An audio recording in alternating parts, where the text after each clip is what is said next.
तो भारत और बांग्लादेश के बीच आज अहम मुकाबला होने वाला है और इस बीच जानकारी यही कि बांग्लादेश ने टॉस जीत लिया है। तो टॉस जीतकर पहले गेंदबाजी करने का फैसला बांग्लादेश की टीम की ओर से किया गया है। T20 वर्ल्ड कप में टीम इंडिया अब से कुछ ही देर में अपना चौथा मैच बांग्लादेश के खिलाफ खेलने वाली है। दक्षिण अफ्रीका के हाथों मिली हार से समीकरण इस बार बदल गए हैं। बैकफुट पर नजर आ रही थी टीम इंडिया, जैसे उसने सामना किया दक्षिण अफ्रीका की टीम का और 5 विकेट से हार का सामना करना पड़ा था टीम इंडिया को। तो अब भारत और बांग्लादेश का ये मुकाबला, बांग्लादेश ने टॉस जीत लिया है। भारत की पहले बल्लेबाजी होगी, पहले गेंदबाजी करने का फैसला किया है बांग्लादेश ने। तो T20 वर्ल्ड कप में आज का ये मुकाबला बहुत ही अहम, सेमीफाइनल में अपनी जगह अगर पक्की करनी है तो भारत के लिए ये मैच बहुत ही महत्वपूर्ण माना जा रहा है। और अगर ये मैच जीत जाती है टीम इंडिया तो उसकी स्थिति बहुत ही मजबूत हो जाएगी। सेमीफाइनल में जाने का रास्ता उसके लिए कहीं ज्यादा आसान हो जाएगा।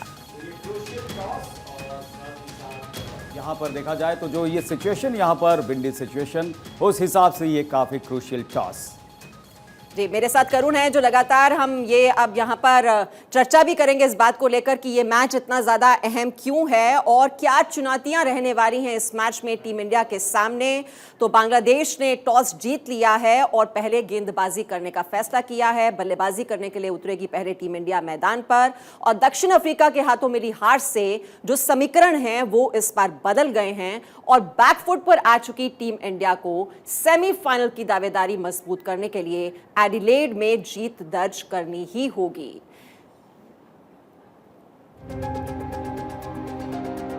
पर्थ में दक्षिण अफ्रीका के हाथों टीम इंडिया की हार के बाद अब एडिलेड में भारत बांग्लादेश के बीच होने वाला सुपर 12 मुकाबला काफी महत्वपूर्ण हो गया है। दोनों ही टीमों के 3 मैचों से 4 अंक हैं और अगर टीम इंडिया उलटफेर का शिकार होती है तो फिर उसके आखिरी मैच जीतने के बावजूद 5 मैच के बाद 6 अंक ही होंगे। वैसे आखिरी मैच में जिम्बाब्वे की चुनौती को कम आंकना भी भूल होगी, जिसने पाकिस्तान को आखिरी गेंद पर हराकर सनसनी फैला दी थी। बांग्लादेश के जीतने की सूरत में उसके भी 6 अंक हो जाएंगे और पाकिस्तान के अगले दोनों मैच जीतने पर उसके भी खाते में 6 अंक आ जाएंगे। ऐसी सूरत में रन रेट से सेमीफाइनल के लिए दूसरी टीम का फैसला होगा और ऐसी स्थिति से बचने के लिए भारत को बांग्लादेश के खिलाफ जीत दर्ज करनी ही होगी। जीत दर्ज करने के लिए भारत को अपनी कमजोर कड़ी को दुरुस्त करना होगा। फिलहाल टीम की कमजोर कड़ी ओपनर केएल राहुल नजर आ रहे हैं, जो टूर्नामेंट में बेरंग दिखाई दे रहे हैं।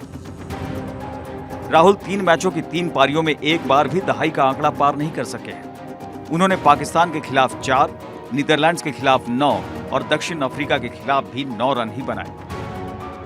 माना जा रहा था कि केएल राहुल की जगह ऋषभ पंत को मौका दिया जा सकता है, लेकिन कोच राहुल द्रविड़ ने इससे इनकार किया है। He's a fantastic player, and he's got a proven track record. He's done really well. I thought he's been batting superbly, and these things can happen. I think in a 2020 game, sometimes it's been a tough.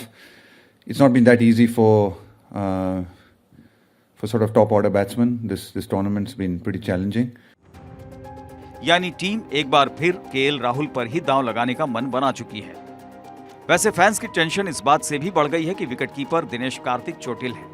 उन्हें अंतिम 11 में शामिल किए जाने का फैसला match से ठीक पहले लिया जाएगा।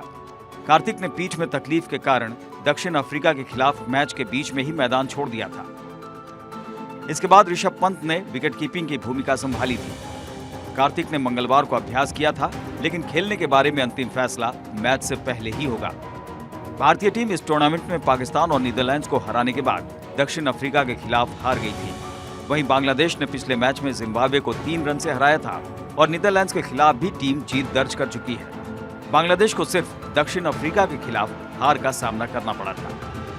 Bureau report, Bharat 24।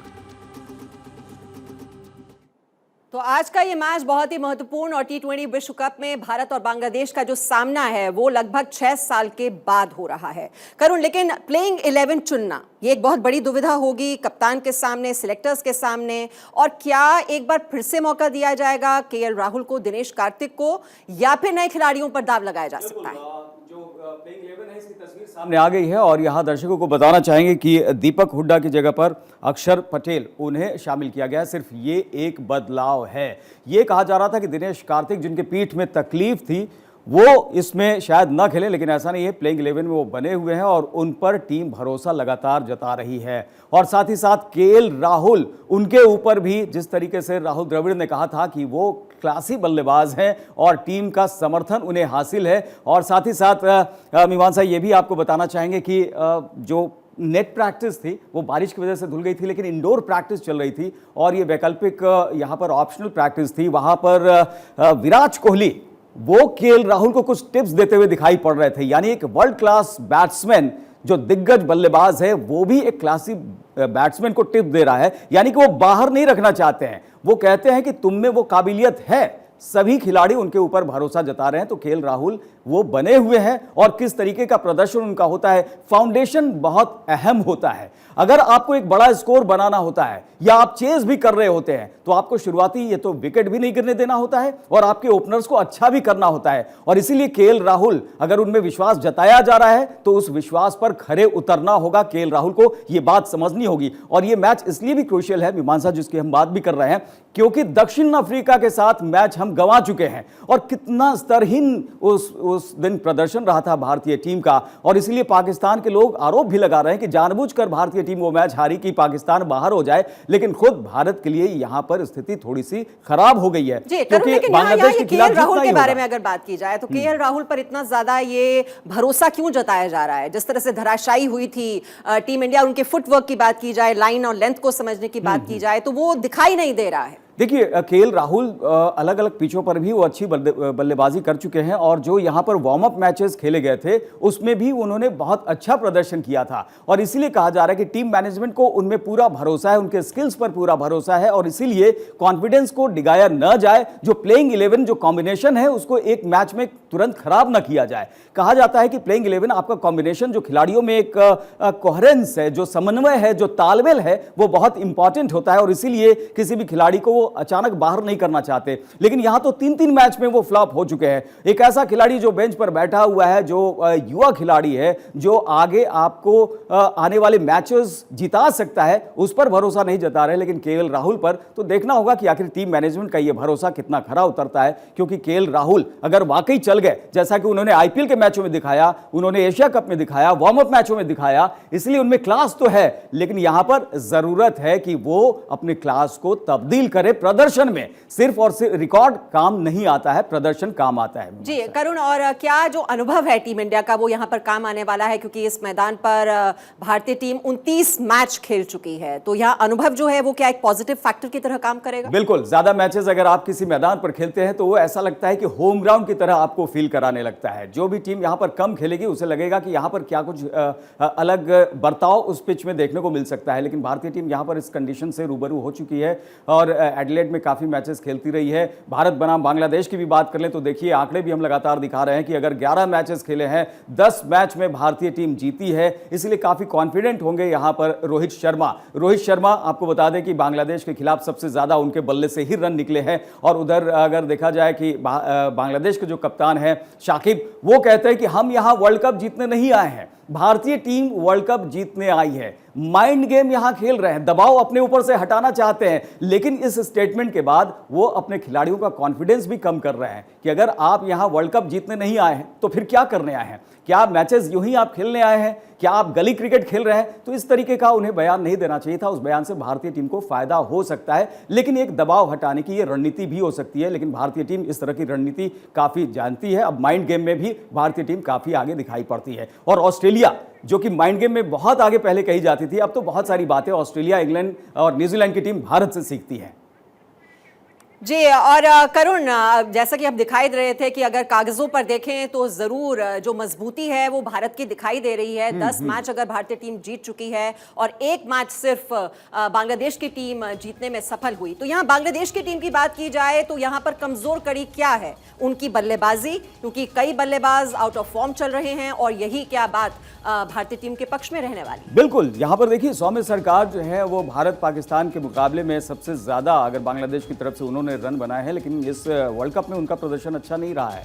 शाकिब अल हसन अगर कहते हैं कि हम यहाँ पर जीतने के लिए नहीं आए हैं, तो ये कहीं ना कहीं उनके कॉन्फिडेंस को ही दर्शाता है। हम लगातार ये भी दिखा रहे हैं कि कौन से बल्लेबाज सबसे ज़्यादा उन्होंने इस मैच में रन बनाए हैं, भारत की तरफ से भी, बांग्लादेश की तरफ से भी, और सबसे ज़्यादा विकेट लेने वाले गेंदबाज कौन है। तो बांग्लादेश की टीम भारत के सामने कहीं नहीं ठहरती है, लेकिन मीमांसा ये भी हमें याद रखना चाहिए कि कई ऐसे मैचेस हैं जिसमें बांग्लादेश ने भारत को फंसाया है, भारत से वो मैच जीतने में कामयाब रही है। इसलिए इस मुकाबले को बहुत हल्के में हमें नहीं लेना होगा।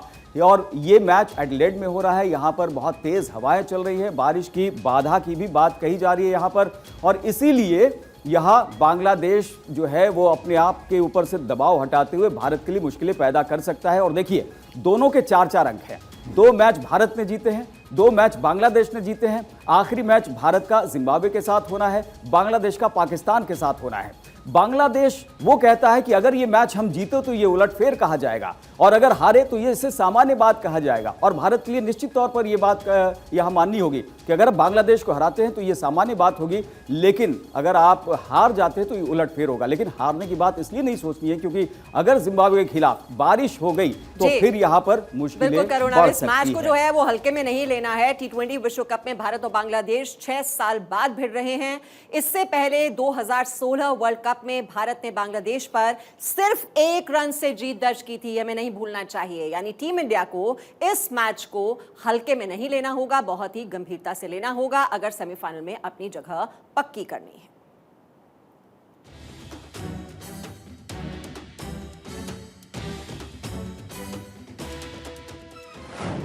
टीम इंडिया के सामने है एक बड़ी चुनौती, सेमीफाइनल के लिए अपना दावा मजबूत करने की चुनौती। एडिलेड में बांग्लादेश को हराने की चुनौती। T20 वर्ल्ड कप में अब से थोड़ी देर बाद भिड़ने जा रही भारत और बांग्लादेश की स्थिति एक जैसी है।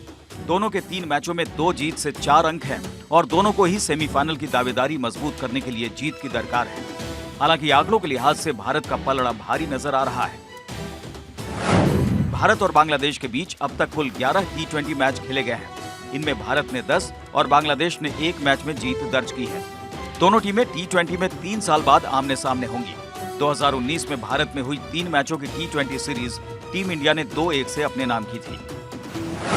जहां तक T20 वर्ल्ड कप की बात है तो इसमें भारत और बांग्लादेश की टीमें 3 बार आमने सामने हुई हैं और तीनों ही बार भारतीय टीम ने जीत दर्ज की है। बांग्लादेश के पास 4 बाएं हाथ के बल्लेबाज हैं। इनमें कप्तान शाकिब अल हसन, ओपनर सौम्य सरकार, नजमुल हुसैन शंटो और मिडिल ऑर्डर में अफीक हुसैन शामिल हैं। इनसे भारत को सावधान रहना होगा। हालांकि भुवनेश्वर कुमार, मोहम्मद शमी और अर्शदीप सिंह की भारतीय तेज गेंदबाजों की तिकड़ी इन पर भारी पड़ सकती है। बांग्लादेश ने भारत की तरह 3 में से 2 मैच जीते हैं। उसके बल्लेबाजों को जिम्बाब्वे और नीदरलैंड्स के खिलाफ जीतने में संघर्ष करना पड़ा था। ऑस्ट्रेलियाई पिचों पर शाकिब अल हसन की टीम को जूझना पड़ा है। 3 मैचों के बाद ओपनर शंटो ही 100 से ज्यादा रन बना सके हैं। इसके अलावा अफीक और मुसादिक हुसैन भी उपयोगी रहे हैं। एडिलेड ओवल एक हाई स्कोरिंग क्रिकेट ग्राउंड है।